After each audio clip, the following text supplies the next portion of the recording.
नमस्कार व्यूअर्स, मैं हूं अमीश देवगन और आप देख रहे हैं देश की सबसे लोकप्रिय डिबेट आर पार। गृह मंत्री अमित शाह ने उत्तर प्रदेश के चुनाव में पलायन के मुद्दे पर दांव चल दिया है।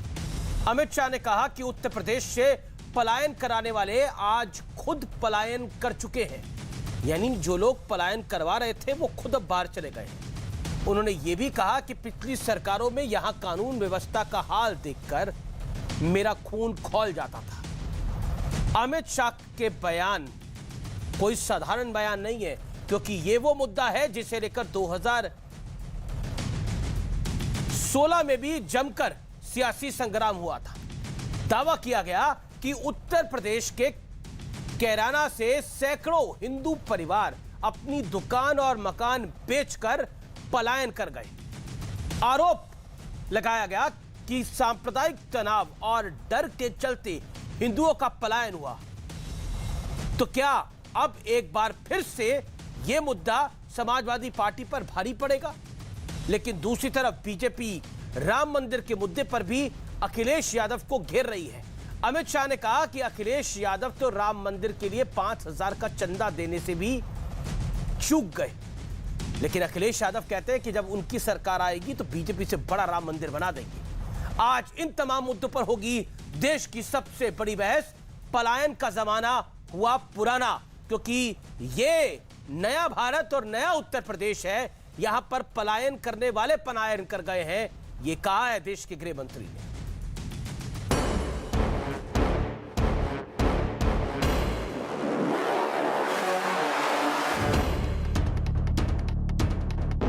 उत्तर प्रदेश के अंदर किसी की हिम्मत नहीं है पलायन करने की।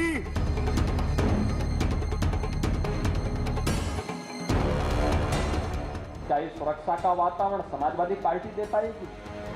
क्या कांग्रेस दे पाएगी? क्या बहुजन समाजवादी पार्टी दे पाएगी? क्या सुरक्षा का ये वातावरण ओवैसी दे पाएगा? भाइयों बहनों, इस सुरक्षा के लिए स्वयं खतरे हैं।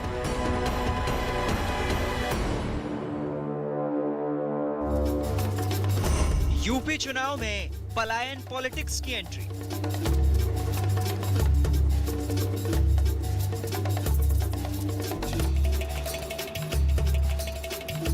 उत्तर प्रदेश के अंदर कई साल तक ये सपा सपा का खेल चलता रहा।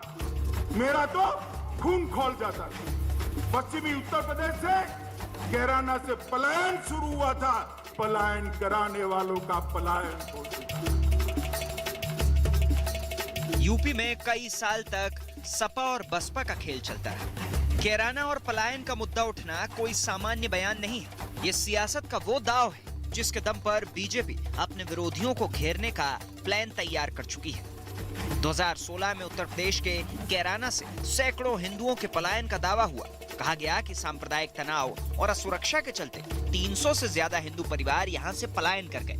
लेकिन दूसरी तरफ समाजवादी पार्टी कह रही है कि इस बार यूपी में बीजेपी का कोई दांव काम नहीं आएगा। तो उधर बीजेपी राम मंदिर के मुद्दे पर भी अखिलेश यादव को घेर रही है। उत्तर प्रदेश की जनता अपनी रणनीति बनाती है, उन्हें किसी और की रणनीति की जरूरत नहीं है। इस बार रणनीति बनाई है जनता ने भारतीय जनता पार्टी का सफाया करने की।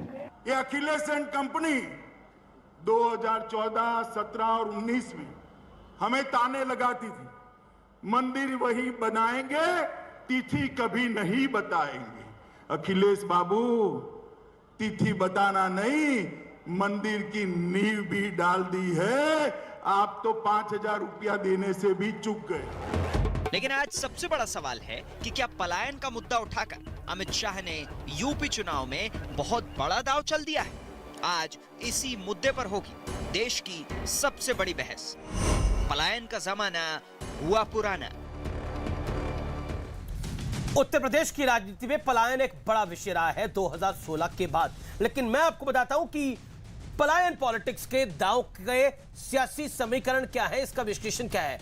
अखिलेश सरकार के दौरान पलायन पर सियासी तूफान आया उत्तर प्रदेश के अंदर, जिसका खामियाजा अखिलेश यादव की सरकार को उठाना पड़ा। इसमें मुस्लिम अपीसमेंट एक बड़ा कारण था। कैराना में 300 से ज्यादा हिंदू परिवारों के पलायन का आरोप था। सांप्रदायिक तनाव और डर के चलते पलायन का दावा किया गया। 2017 में भारतीय जनता पार्टी ने इसे बड़ा सियासी मुद्दा भी बनाया।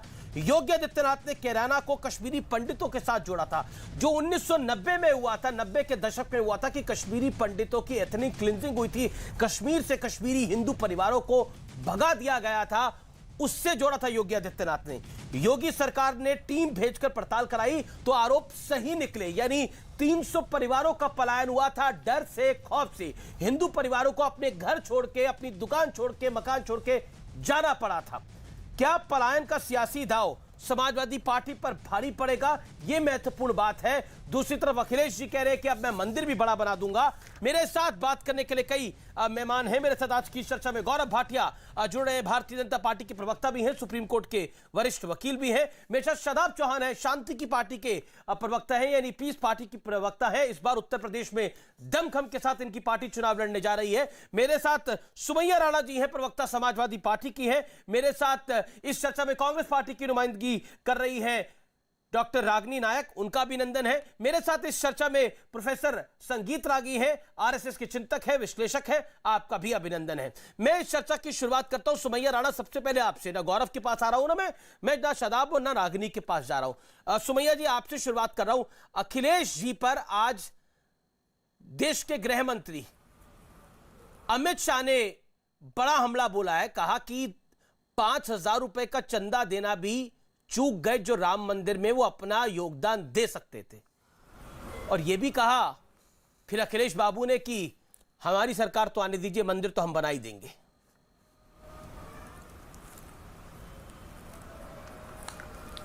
अमीश जी, सबसे पहले मैं आपकी जानकारी में एक बात दे दूं, इतनी बड़ी बड़ी बातें गृह मंत्री लखनऊ में आके कर रहे थे, लेकिन मेरे एक सवाल पर उनको ये खतरा था कि सवाल ना कर लिया जाए। सुबह से मैं हाउस अरेस्ट हूँ, इस वक्त भी हाउस अरेस्ट हूँ, तो गृह मंत्री जी को एक छोटे से सवाल ना पूछ लिया जाए, त्रिपुरा नरसंहार पे ना पूछ लिया जाए, उनसे बेरोजगारी पे ना पूछ लिया जाए, उनसे काला धन वापसी लाने पे ना पूछ लिया जाए, तमाम ऐसे मुद्दे हैं ना पूछ लिया जाए। उसके लिए एक महिला को इन्होंने सुबह से हाउस अरेस्ट किया और अभी तक मैं हाउस अरेस्ट हूँ। एनीवे, अब मैं ये कहना चाहती हूँ कि जिन मुद्दों पे वो बात कर रहे हैं लखनऊ में आके, एक अभी कुछ दिन पहले प्रधानमंत्री जी आए थे, जब रौंद के चले गए थे इनके मंत्री किसानों को, उसके बाद प्रधानमंत्री जी आए थे, और अब त्रिपुरा में नरसंहार हो रहा है तो अब इनके गृह मंत्री लखनऊ आते हैं। इसके पीछे क्या वजह है? वो वजह है चुनाव। सिर्फ यहाँ पे आके लंबी लंबी बड़ी बड़ी बातें करना, और जो अभी जिस तरीके से अमित शाह जी ने बोला, जो अभी आप सुनवा रहे थे कि उनका खून खौलता है, उनका खून तब नहीं खौलता है जब कोरोना काल में लापरवाहियां होती हैं, जब सिलेंडर की कमी के, ऑक्सीजन की कमी के मारे लोग मारे जाते हैं, लोगों के पैरों में छाले पड़ रहे थे, कोई उनको सवारी मुहैया नहीं हो रही थी, उनका तब खून नहीं खौल रहा था। उनका खून तब कब खौलता है? जो वो बता रहे हैं। तो मैं एक बात तो सीधी ये करना चाहती हूँ कि लोग इनकी बातों को अब पूरी तरह उसकी हकीकत सामने आ चुकी है। बिल्कुल, आप तो विरोधी दल हैं, आपको तो इनकी बातें महत्वपूर्ण नहीं लगेगी, आपको इनकी बातें सही नहीं लगेगी, लेकिन एक बात मुझे बताइए, जो अखिलेश जी मंदिर की बात कर रही हैं उससे आप सहमत हैं? देखिए अखिलेश, देखिए जो भी राष्ट्रीय नेतृत्व हमारा तय करेगा मंदिर के लिए या किसी भी मुद्दे के लिए, वो तय है, लेकिन उसको घुमा फिरा के मेन मुद्दों को हटा के आप बात करने पे आ जाइए। मंदिर मस्जिद हिंदू मुसलमान, मुझे नहीं लगता है कि पलायन इस वक्त पे क्या जब पलायन देश का का मुद्दा एक मेन राज्य मुद्दा नहीं पूरी है? तरीके से जल क्या रहा कानून हो, व्यवस्था का मुद्दा मेन मुद्दा नहीं होना चाहिए? क्या बाहुबलियों पे कार्रवाई मेन मुद्दा नहीं होना चाहिए? बताइए ना। बिल्कुल होना चाहिए, बिल्कुल होना चाहिए, लेकिन इस वक्त क्या मुख्तार अंसारी पे कार्रवाई मेन मुद्दा नहीं होना चाहिए? अतीक अहमद पे कार्रवाई मेन मुद्दा नहीं होना चाहिए? आजम खान पे कार्रवाई मेन मुद्दा नहीं होना चाहिए? अमीर जी, जहां पर अमीर जी एक धर्म के लोगों को टारगेट करके बाकायदा मारा जा रहा है, ये भी एक मुद्दा होना चाहिए। देखिए, अपराध में धर्म लेके आते हैं, तकलीफ यही होती है। जिम्मेदारी है। आतंकवाद का कोई धर्म नहीं होता, लेकिन अपराधी का धर्म आ जाता है। लेकिन आप यहाँ पे आके अखिलेश जी को टारगेट करते हैं, उनको देखिए, ये भारतीय जनता पार्टी, मैंने तो मुख्तार अंसारी की बात करी, मैंने तो अतीक अहमद की बात करी, मैंने तो अखिलेश जी की बात ही नहीं करी यहाँ पर। मैंने तो मुख्तार अंसारी की बात करी, अतीक अहमद की बात करी, मैंने तो अखिलेश बाबू की बात ही नहीं करी। बेरोजगारी पे सवाल ना कर लिया जाए, महिलाओं की जो सुरक्षा है उस पे सवाल नहीं। ये अतीक अहमद महिलाओं की सुरक्षा के लिए ठीक थे। मैं सवाल पूछ रहा हूँ, ये अतीक अहमद मुख्तार अंसारी महिलाओं की सुरक्षा के लिए ठीक थे? कोशिश की जा रही है। ये गायत्री प्रजापति महिलाओं की सुरक्षा के लिए ठीक था? देखिए अमित जी, हाँ, अमित मेरा जी, क्या, मैंने अमित जी, आपको मेरी मौका सुनिए, दिया देखिए, बोलने का। आपकी मंशा तो आपने यूं समझ पूरी में आ गई।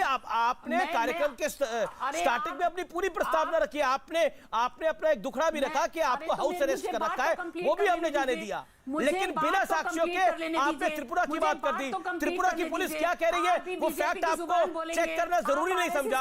आपने बोला त्रिपुरा में नरसंहार हो रहा है, भड़काने का काम आपने करा। बिठाएंगे, what does it mean?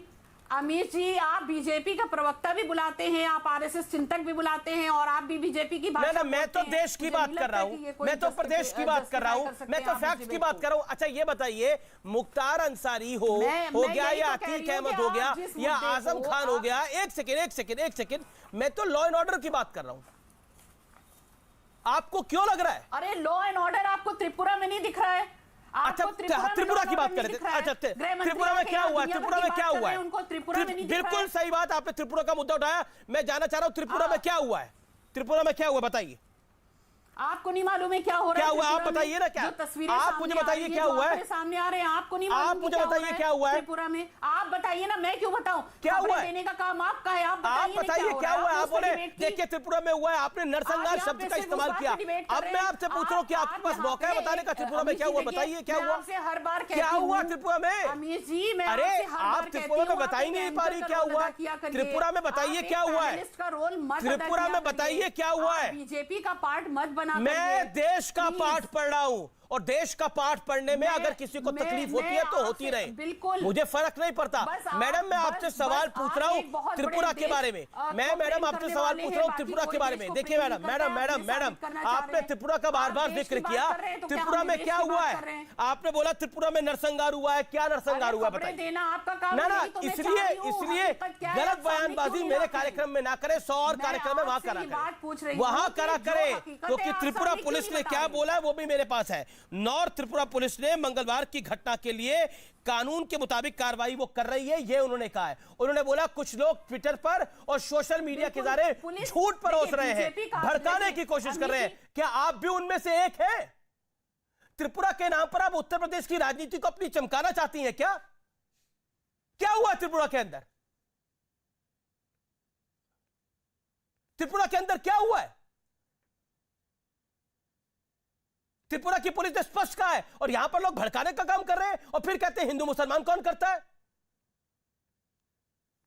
Gaurav Bhatia, मैं आपका रुख कर रहा हूं। गौरव भाटिया, बीजेपी के पास मुद्दे कम है इसीलिए कैराना पर वापस जाना पड़ा 2016 के मुद्दे पर। जवाब, और खून क्यों नहीं खोलता आपका अब वाली कानून व्यवस्था पे? अमित जी, क्या हम लोग इस पे भी अब चर्चा करेंगे कि अगर मुजफ्फरनगर दंगे हुए और 60,000 हमारे नागरिक ठंड में टेंट के नीचे थे और अखिलेश यादव ऋतिक रोशन का डांस देख रहे थे, ऐसे ऐसे डांस चल रहा था, आप बताइए ये एक मुद्दा नहीं है? सर्वोच्च न्यायालय का एक आदेश है, याद करिए, मैं बताता हूं आपको, जिसमें समाजवादी पार्टी की सांप्रदायिक सरकार ने कहा कि 5 लाख का मुआवजा हम मुसलमान परिवारों को तो देंगे लेकिन हिंदू परिवारों को नहीं देंगे। क्या यह आज मुद्दा नहीं है? तीसरी बात, आप याद करिए, हर दिन एक दंगा होता था, साल में 200 दंगे हुए थे। अखिलेश यादव के लिए कहा जाता था 5.5 मुख्यमंत्री हैं और आधा मुख्यमंत्री कौन है? अखिलेश यादव। आज कानून व्यवस्था, मुख्तार अंसारी, अतीक अहमद थर-थर कांप रहे, जेल के अंदर है। 1000 करोड़ की उनकी संपत्ति और बाकी कुख्यात अपराधियों की संपत्ति जब्त हो गई। क्या यह भी सच नहीं है कि ये लोग ये सांप्रदायिक राजनीति करते थे? मेरे हाथ में है आंकड़े, कहते हैं कि कब्रिस्तान के लिए 200 करोड़ एक साल, पर ये मुद्दा आपने 2017 में उठाया शमशान के लिए और आप शासन में आए। मेरा पॉइंट ये है, गौरव जी मैं टोक रहा हूं आपको, मेरा पॉइंट ये है कि आप लोग शासन में आए, आपने शमशान कब्रिस्तान भी उठाया, आप शासन में आए, आपने कैराना पर एक कमेटी भी बनवाई, कैराना पर आपने रिपोर्ट भी दी, आप शासन में आए, लेकिन अब क्या? अब तो अखिलेश जी भी कह रहे हैं कि मंदिर वो भी बनवा देंगे, आपसे बड़ा बनवा देंगे, बोलिए क्या करेंगे आप? आपकी पिच पे वो खेलने को तैयार है। आप ये समाजवादी नहीं, ये परिवारवादी अखिलेश यादव हैं। 200 रुपए की टोटी चुरा के सरकारी बंगले से निकले थे, ये चंदा देंगे, मंदिर बनवाएंगे। और मुलायम सिंह यादव जी ने क्या कहा था, कार सेवकों को मैंने मरवा दिया, और उन्हें गर्व होता था इस बात पे। और मौलाना मुलायम जब उनको बुलाया जाता था तो ये लोग कहते थे कि गर्व की बात है कि हिंदुओं को हमने मार दिया।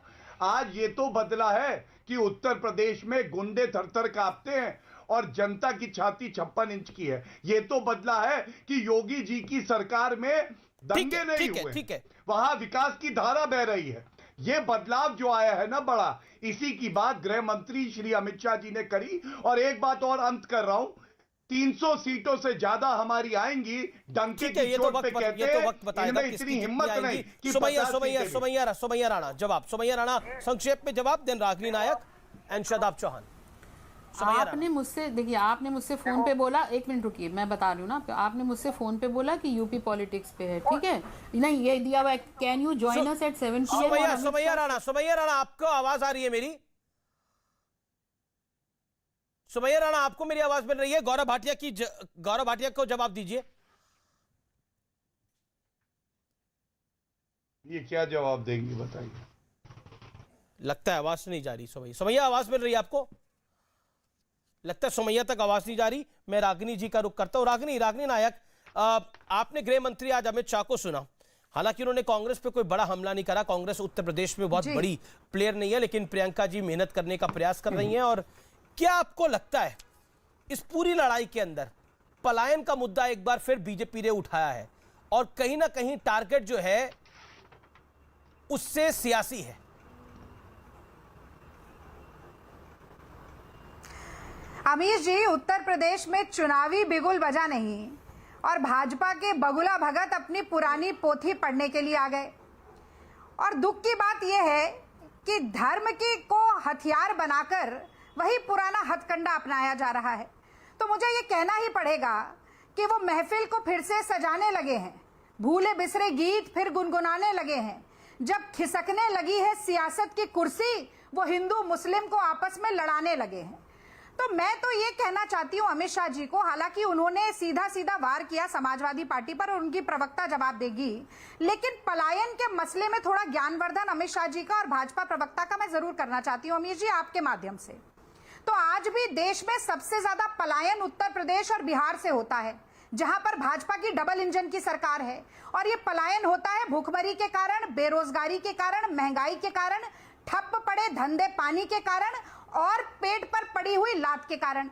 लेकिन इस पर बात नहीं करेंगे क्योंकि उनका ट्राइड एंड टेस्टेड फॉर्मूला है, जैसा आपने भी कहा, कब्रिस्तान, पाकिस्तान, हिंदुस्तान, शमशान, अब्बाजान, इन्हीं सब के इर्द गिर्द बात होगी। और एक और महत्वपूर्ण बात, आपने आज अमित शाह जी दूरबीन लेकर ऐसे 2 शून्य दिखा रहे थे, दूरबीन लेकर बाहुबली को ढूंढ रहे थे। तो वो कहते हैं ना, बगल में छोरा नगर में ढिंडोरा।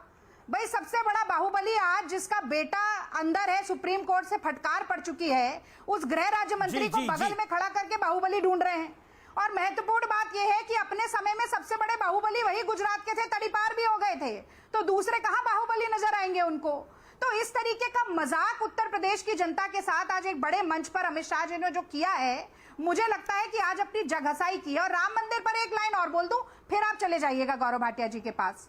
तो ऐसा है कि जिस तरह से राम नाम का चंदा 90 के दशक से बटोर रहे हैं, अंटी में कर रहे हैं, उसी तरीके से अब राम मंदिर का श्रेय भी इनको बटोरना है। ठीक है भाई मोदी सरकार के अध्यादेश लेकर राम मंदिर का निर्माण कर रही है, सुप्रीम कोर्ट के निर्देश पर निर्माण हो रहा है। जो मतलब आप कहते हैं कि मंदिर का क्रेडिट बीजेपी ना ले, आप ये चाहते हैं कि मंदिर का क्रेडिट बीजेपी ना ले, मंदिर का क्रेडिट सुप्रीम कोर्ट को मिले।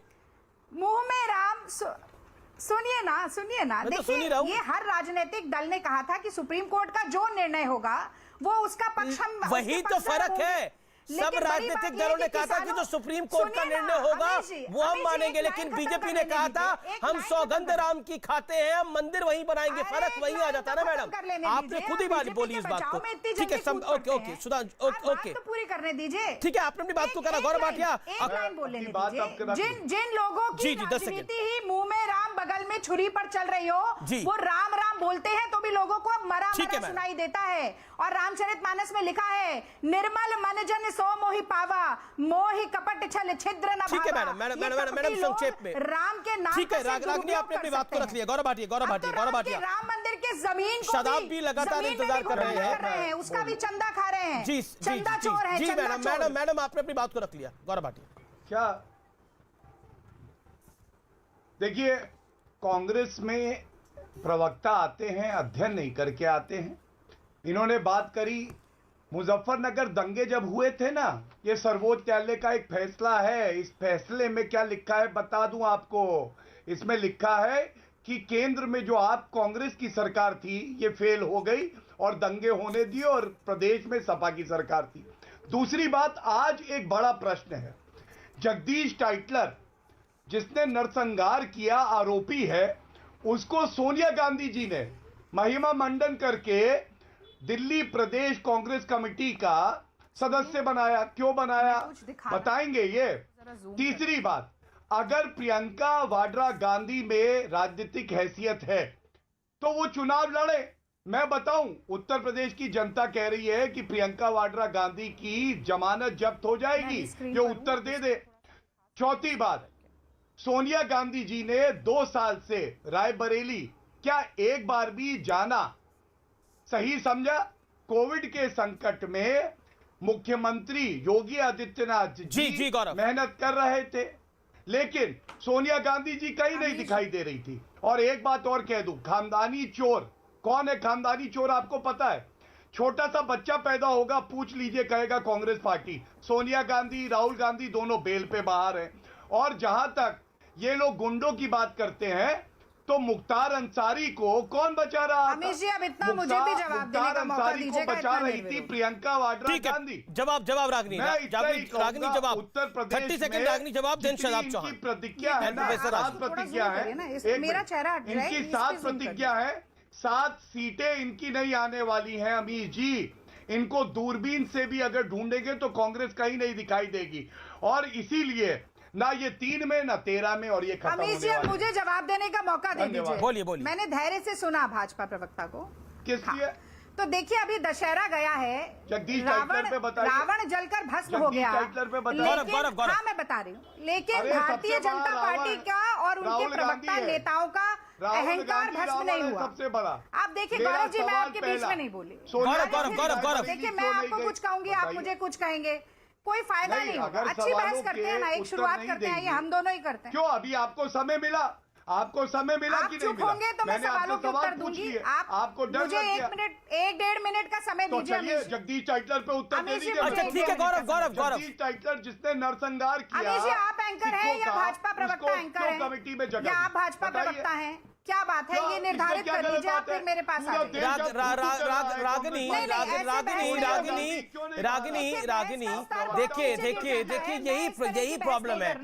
देखिए, आपको भी मौका मिला, गौरव को भी मौका मिला, वो भी सेटिस्फाइड नहीं है, आप भी सेटिस्फाइड नहीं है, और उल्टा आप बोल रही है कि आप भाजपा प्रवक्ता हैं। मतलब कमाल आप लोग करते हैं।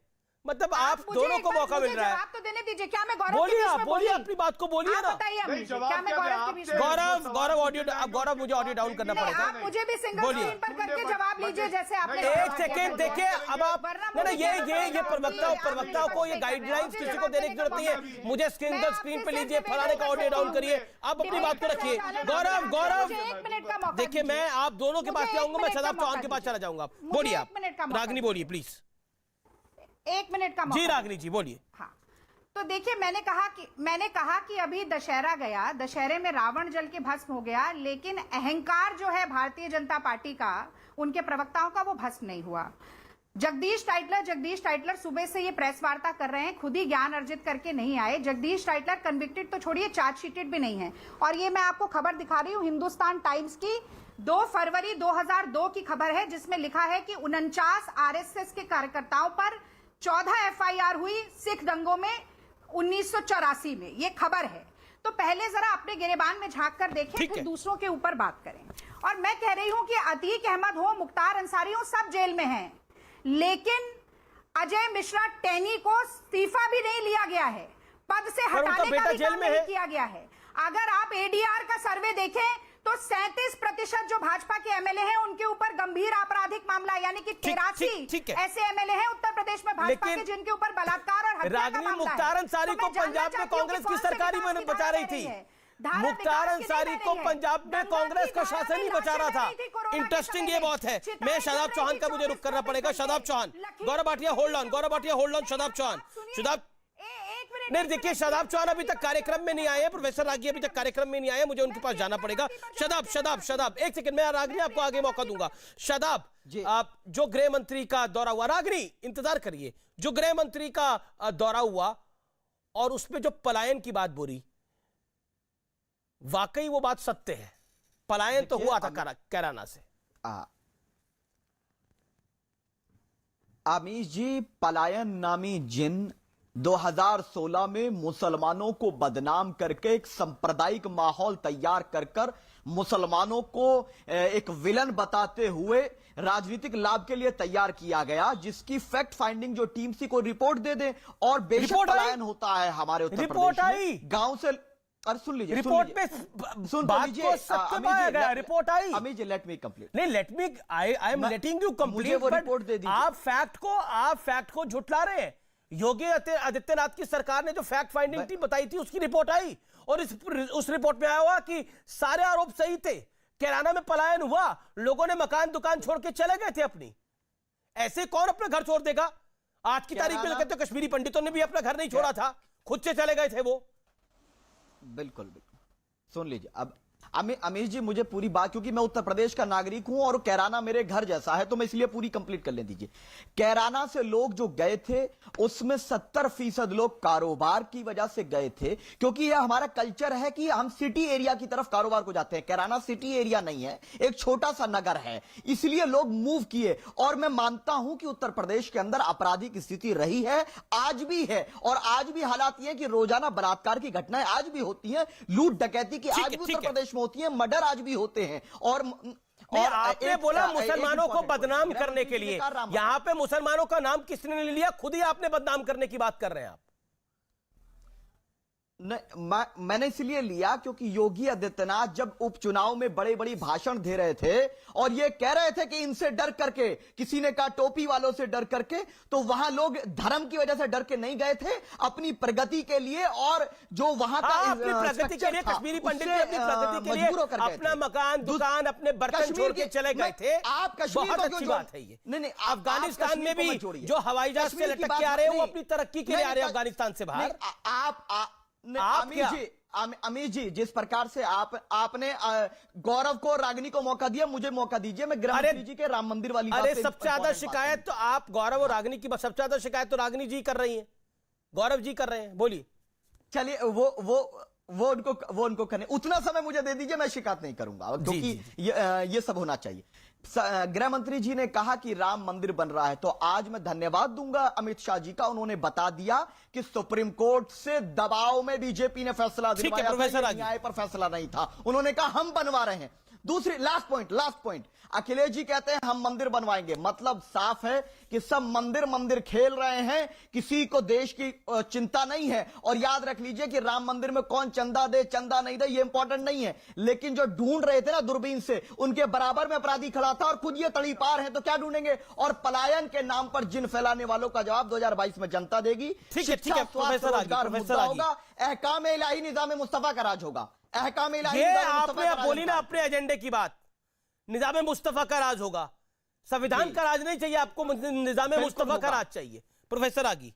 और फिर कहते हैं कि हम सेकुलर हैं। बिल्कुल, वो राज चाहिए जिसमें अब ठीक है प्रोफेसर रागी। देखिए अमीश जी, ये सही बात है कि भारतीय जनता पार्टी की सरकार ने और केंद्र की सरकार ने अध्यादेश लाकर के राम मंदिर नहीं बनवाया, लेकिन केंद्र सरकार ने और भारतीय जनता पार्टी ने अपने वकीलों को सुप्रीम कोर्ट में यह भेज करके नहीं कहवाया कि इसकी सुनवाई टाल दी जाए। लटकाने, भटकाने और अटकाने का काम नहीं किया, फैसिलिटेट किया उसको। दूसरी बात, जब कांग्रेस पार्टी की सरकार थी तो आप ध्यान रखिएगा राम सेतु पर कांग्रेस पार्टी का क्या स्टैंड था। यही अर्जुन सिंह थे जिन्होंने अयोध्या में एक प्रदर्शनी लगाई थी सहमत ने, जिसने राम और सीता को भाई बहन दिखाया था और 4 लाख रुपए का अनुदान दिया गया था कांग्रेस की सरकार ने दिया था। राम को मिथक तक डिक्लेयर कर दिया गया। दूसरी बात देखिए, अभी इन्होंने कहा, सादात जी ने बहुत साफगोई से इनकी प्रशंसा करनी चाहिए कि हम निजाम मुस्तफ़ा कायम करना चाहते हैं। जब ये आपने कहा, मैं उससे सहमत नहीं हूं अमीश जी कि आतंकवाद का धर्म नहीं होता है। आतंकवाद का धर्म होता है। नहीं, मैंने कहा कि आतंकवाद का तो धर्म कोई मानता नहीं है, लेकिन अपराधी का धर्म मान लिया जाता है। सुन लीजिए, देखिए सुन लीजिए, मुझे अपनी बात कहने दीजिए। तो मेरा समय तो बहुत कम ही होता है ना, तो आप दोनों में लड़ाने लगते हैं तो हम बीच में फंस जाते हैं। देखिए, आतंकवाद का धर्म होता है, ये हमारी बौद्धिक कायरता है कि हम उसे कहने से डरते हैं। दुनिया में कौन धर्म आतंकवाद का सृजन करता है, उसकी किताबें कैसे आतंकवाद को पालती हैं, पोसती हैं, खड़ी होती हैं, और उसका पूरी दुनिया में नर्तन कैसे हो रहा है आतंकवाद के नाम पे, रक्त रंजित किसके हाथ हैं, ये सब कोई जानता है। इसको बताने की आवश्यकता नहीं। जहां तक सुमैया राणा की सवाल है, तो आप सोच सकते हैं कि, और समाजवादी पार्टी की आप तस्वीर, इसी से आपको पता लग सकता है कि एक व्यक्ति, तो मुनव्वर राणा जैसा व्यक्ति कहता है कि तालिबान ने कुछ भी गलत नहीं किया है। जिसके हाथ नग्नता, नृशंसता और जंगली कायरता और बर्बरता से सने हुए हैं, उसको शरीफ बताने वाला परिवार से आप क्या उम्मीद लगाते हैं कि वो भारत के संविधान में आस्था मैं ब्रेक के लिए रुक रहा हूं। मैं शदाब चौहान से ब्रेक के बाद जवाब ले लूंगा। मैं ब्रेक के लिए रुक रहा हूं, ब्रेक के बाद वापस आ रहे हैं। देखते रहिए आर पार। Welcome back. आप देख रहे हैं आर पार, देश का सबसे लोकप्रिय डिबेट शो। मेरे साथ इस समय शादाब चौहान है, संगीत रागी हैं, रागनी नायक हैं, और गौरव भाटिया है। मैं क्विकली शादाब आपके पास आता हूं क्योंकि आपने प्रोफेसर रागी को सुना, उसका quick response. Shadab Chauhan. Professor साहब नफरत में जिस तरीके से ये भूल जाते हैं कि गांधी जी से लेकर इंदिरा जी, राजीव जी, सिखों की हत्या, गुजरात का कत्लेआम, मुजफ्फरनगर का कत्लेआम और त्रिपुरा में मस्जिदों को जलाना, नरसंहार, बांग्लादेश के मुद्दे को लेकर ये सब करने वाले मुसलमान नहीं के बारे में अगर आपके पास फैक्ट है तो मत बोलिए, ये भड़काने का काम मत करिए चैनल पे। मेरे पास फैक्ट है। क्या फैक्ट है आपके पास? धर्मनगर में 144 क्यों लगाई गई है? धर्मनगर में 144 क्यों लगाई गई? 144 मतलब का 144 का मतलब ये नहीं है कि जो आप बोल रहे हैं। त्रिपुरा पुलिस ने क्या बोला है? क्यों लगाई गई है? क्या मस्जिदें नहीं जलाई? नहीं, क्या फिर झूठ बोल रहे हैं आप? जलाई गई? बोल दीजिए मस्जिद पे हमला नहीं हुआ, बोलिए नहीं हुआ, बोलिए मस्जिद पे हमला नहीं हुआ, अपने चैनल पे बोलिए। ये झूठ फैलाया जा रहा है, मुसलमानों पर जुल्म हो रहा है त्रिपुरा में, और उसके खिलाफ ये राहुल गांधी जी और ये सब लोग बोलने, कोई गृह मंत्री क्यों नहीं बोलते? अंगूठे में चोट लग गई थी शिखर धवन के, तो मोदी जी ने ट्वीट किया था, लेकिन त्रिपुरा पे ट्वीट नहीं करते हैं। और संगीत ये आप जो बात कर रहे हैं ये फैक्चुअली रॉन्ग है। मैं एक सेकंड, त्रिपुरा के ऊपर मैं गौरव भाटिया से रिएक्शन लूंगा, लेकिन पहले प्रोफेसर रागी अपना हाथ खड़ा कर रहे हैं। प्रोफेसर रागी 30 सेकंड में बोलिए आप अपनी बात को। नहीं, अगर मेरी बात पुलिस को पढ़िए, उन्होंने क्या बोला। देखिए अमीश जी, देखिए अमीश जी, हमारा एक छोटा सा ड्राइवर भी जानता है इस बात को कि जिस दिन मुसलमानों की आबादी इस देश में 25 से 30% होगी, ये वही बात करेगी। तालिबान यहां भी खड़ा होगा। पश्चिम बंगाल के जितने भी मुस्लिम डोमिनेटेड एरियाज हैं, वहां से मुसलमान हिंदुओं की क्या दुर्दशा है ये सबको मालूम है। इस देश का दुर्भाग्य है कि नेहरूवियन सोशलिज्म में जीते हुए इस देश को बंधक बना दिया है। आईएसआई के एजेंट नहीं है, आईएसआई के एजेंट नहीं है। हम मुसलमानों की और तालिबानी इस्लाम की वास्तविकता जानते हैं। वो इस देश के अंदर रेडिकल इस्लामिस्ट की हालत वही है। वो गद्दार है। जो इस देश का मुसलमान कर रहा है, कोई भी बहुसंख्यक समाज उसे बर्दाश्त नहीं करेगा, और किसी भी बहुसंख्यक समाज को ऐसे लोगों को बर्दाश्त नहीं करना चाहिए, बिल्कुल नहीं करना चाहिए। धर्म पे बनने वाले मुल्क को रिजेक्ट कर चुके हैं। कोई नहीं रिजेक्ट करेगा, तुम्हारे बाप दादों ने रिजेक्ट नहीं किया था। ये झूठ मत बोलो, बिल्कुल मत झूठ बोलो, बिल्कुल झूठ मत बोलो।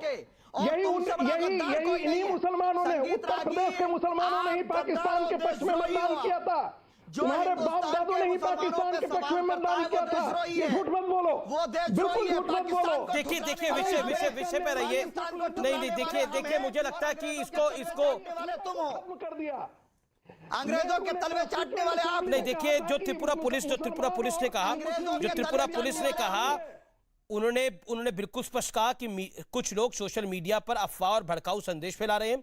सभी से अपील है कि ऐसे संदेशों पर विश्वास ना करें और शांति बनाए रखें, ये त्रिपुरा पुलिस ने कहा। इसीलिए शादाब चौहान, आपको कोई हक नहीं है अनर्गल बात कहने का, फैक्चुअली रॉन्ग बात कहने का, कुल मिलाकर भड़काने का आपका कोई मतलब नहीं है। अगर आपके पास कोई तथ्य है तो आप सार्वजनिक करिए, नहीं तो हवा में तीतर मत उड़ाइए। यहां पर यह निवेदन है मेरा आपसे। बहुत देखिए, यह विषय उत्तर प्रदेश का है, आप त्रिपुरा की बात करें और त्रिपुरा के संदर्भ में मुझे यह रिपोर्ट मंगवानी पड़ी कि त्रिपुरा पुलिस ने क्या बोला है और आप कितनी अनर्गल बात कर रहे थे। गौरव भाटिया, एक second, let Gaurav Bhatia reply. Gaurav Bhatia, then Ragini ji and Anurag Bhadauria. Gaurav Bhatia, 30 seconds. 10 second.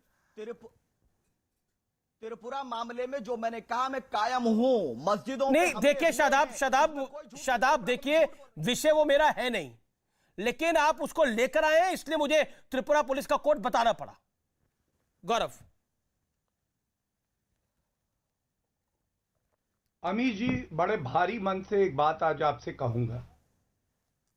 325 सीटें भारतीय जनता पार्टी की उत्तर प्रदेश में, चर्चा उत्तर प्रदेश में है, लेकिन 2 बार कांग्रेस की प्रवक्ता को मौका मिलता है, 1 बार हमें मिलता है। उसके बाद पीस पार्टी जो अराजक पार्टी है उसके पास आप जाते हैं, खूब समय देते हैं, 2 सीटें उनकी हैं, कांग्रेस की 7 सीटें।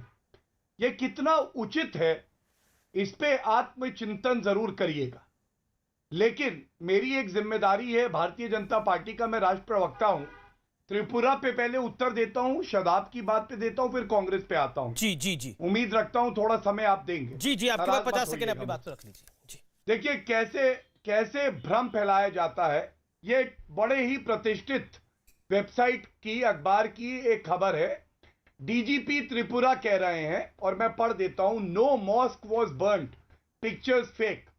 किसी भी मस्जिद को जलाया नहीं गया, और जो वीडियो और जो तस्वीरें फैलाई जा रही हैं ये गलत है। इसके बाद भी यहां पे बैठ के बार बार ये बात कहना कितना उचित है। दूसरी बात, ये वो शादाब चौहान है जिन्होंने लिखा था गुड मूव बाय तालिबान। इनका ट्वीट है 14 अगस्त का, और नीचे लिखा था कि भारत में भी इलाही निजामे मुस्तफा होगा। मतलब आप समझे, मुसलमानों की बात करेंगे, उनकी हुकूमत होगी। तो हाँ, और मैं एक बात बिल्कुल स्पष्ट कर दूं, किसी माइका लाल की हिम्मत नहीं है कि संविधान का राज जो है स्थापित भारत में और उत्तर प्रदेश में, उसको बदल दे और शरीयत कानून ले आए। अगर दम हो तो कोशिश कर लेना, 2 सीटों से ज्यादा तुम्हारी नहीं आने वाली। अब मैं कांग्रेस पे आना चाहता हूं। कांग्रेस के लिए कहा जाएगा अदजल गगरी छलकत जाए, नोजल गगरी कांग्रेस कहलाए। इनकी प्रवक्ता वकील हैं, बताते हैं। अब मुझे पता चल गया कि क्यों इनकी जमानत जब्त होती है, पढ़ती लिखती नहीं है। इन्होंने क्या कहा कि जगदीश टाइटलर जो है वो आरोपी भी नहीं है। आप पढ़िए नानावती कमीशन। और सज्जन कुमार सांसद कांग्रेस के रहे दिल्ली। एक मिनट रुक जाइए Amir ji, please wait, I need 30 seconds to complete my point. Sajjan Kumar सांसद इनके रहे, और उसके बाद उनको सजा हुई है दिल्ली हाई कोर्ट से। और आज उत्तर प्रदेश में हमारे 86 लाख कार्यकर्ता हैं। आपको मालूम है पिछले चुनाव में जैसे आपकी जमानत दिल्ली में जब्त हुई थी, वैसे ही 54 लाख वोट मिला था। हमारे कार्यकर्ता 86 लाख है। जवाब गौरव, अब आपने अपने वक्तव्य को रख लिया। अब आपने अपने वक्तव्य को रख लिया। मेरे को देखिए, मेरे साथ अनुराग भदौरिया भी है, उनकी बात भी मुझे जाना है। वो भी, वरना बीच में मैं बोलूंगा। ना बीच में क्यों बोलेंगे आप? आपको वक्त मिला आपका, बीच में क्यों बोलेंगे? रागनी का वक्त है अभी, रागनी। ना गौरव, मैंने पूरा टाइम देखा। मैंने आपको 1 मिनट का वक्त दिया था, लेकिन आप 1 मिनट से काफी ज्यादा बोले, 2 मिनट लगभग बोले। आप अपने वक्तव्य को आपने रखा, अच्छे से रखा, उससे भी ज्यादा रखा होगा। Okay Ragini, make your point. मेरा एक सवाल, देन अनुराग, मैं आपको मौका दूंगा सवाल आगे पूछने का। बोलिए रागनी।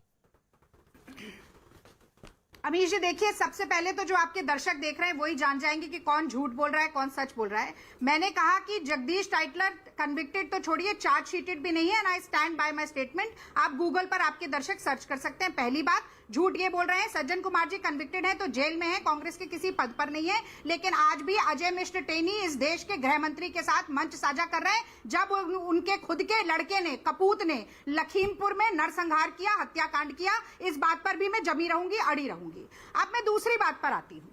ये बार बार ये कहना कि अमित शाह जी ने आज एक बड़ी बात कही कि मेरा खून खौल रहा था, ये देखकर कि पहले कितना अपराध और पलायन हो रहा था। मैं त्रिपुरा की बात नहीं करती, पर मैं ये कहूंगी कि देश के गृह मंत्री का खून खौलना चाहिए था। असम और मिजोरम के बीच में जो कानून व्यवस्था भंग हुई है उसे देखकर भी उनका खून खौलना चाहिए था। जब 1600 शिक्षक कोविड ड्यूटी करते हुए पंचायत ड्यूटी करते हुए कोविड के समय उत्तर प्रदेश में मर जाते हैं, उनका खून खोलना चाहिए था।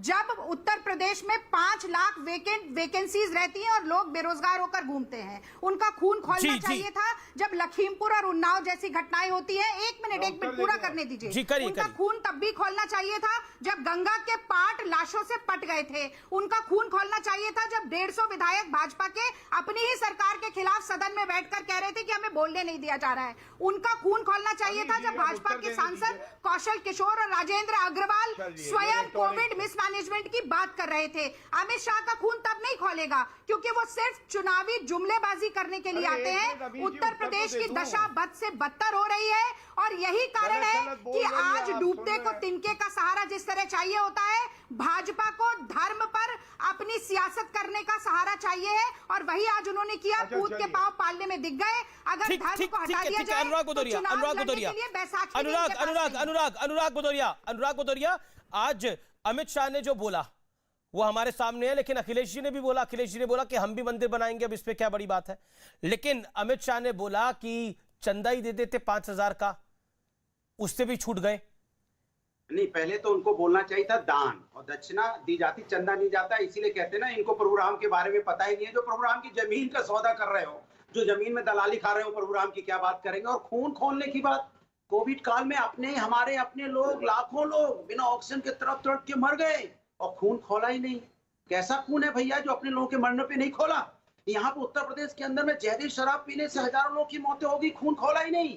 यहाँ पे बच्चे, छोटे छोटे बच्चों की बुखार से मौतें हो रही हैं, खून खोल ही नहीं रहा है। और अच्छा, पलायन के वक्त आपका खून खोला था? मैं सवाल पूछ रहा हूँ, जब कैराना में पलायन हो रहा था, आपकी सरकार थी, खून खोला था आपका? आपको गुस्सा आया था? हाँ बिल्कुल। आप नहीं जवाब दीजिए। हाँ, जवाब दीजिए। उसके बाद उनके बगल में गृह राज्य मंत्री खड़े हैं जो जिम्मेदार हैं लखीमपुर की घटना की, जहाँ पे 8 लोगों की मौतें हो गई, रौंद दिया गया।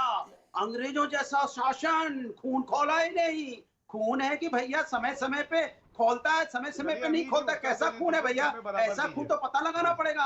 और दूसरा, ये खून नहीं खोलता है जब यहाँ पे गौरव भाटिया रात के अंधेरे में पेट्रोल डाल के अंतिम संस्कार कर दिया, खून नहीं खोला। गौरव भाटिया, जवाब। पॉलिटिकल खून खोल रहा है क्या ये? गौरव भाटिया, जवाब। उत्तर प्रदेश की बेटी का चिरहरण हुआ, खून खोला। ठीक है अनुराग लगातार नहीं, आपने अपने वक्तव्य को रख लिया। गौरव भाटिया, जवाब। 40 सेकंड। गौरव भाटिया, जवाब। वहाँ पे पुलिस वाले ठोक देते हैं। गौरव भाटिया, रिप्लाई। यहाँ पेट्रोल और डीजल की महंगाई से लोग आत्महत्या कर रहे हैं। चुप कराएंगे तभी तो जनरेटर बंद नहीं होगा, तो कैसे उत्तर देंगे? आप बताओ, 115 रुपए डीजल पेट्रोल हो गया, खून खोल ही नहीं रहा है। कैसा खून है भैया? शांत कराइए ना प्लीज। बेचारा मरा जा रहा है, खून खोल ही नहीं रहा है। 700 से ज्यादा किसानों की मौतें होगी, खून खोला ही नहीं। अरे भैया, खून कब खोलेगा ये बताओ ना। अमित जी, आप देख लीजिए, समय मेरा तो उत्तर दे दूंगा। समय मेरा अब खत्म हो रहा है। ओके गौरव, बोलिए।